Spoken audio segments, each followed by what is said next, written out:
Assalamualaikum. Waalaikumsalam. Aya naon Han? Ra, naha anjeun terang.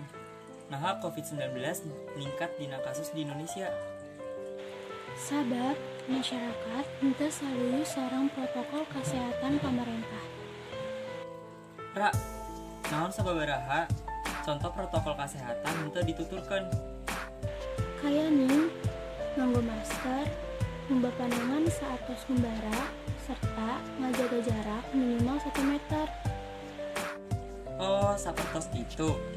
Laras, jangan urang kedah nuturkeun protokol kesehatan pikeun nyingkahan COVID-19. Leres, urang oge kedah ngajaga sareng miara awak urang supados imunitas urang kuat. Laras pisan Han, Hatur nuhun Ara. sawang suhan.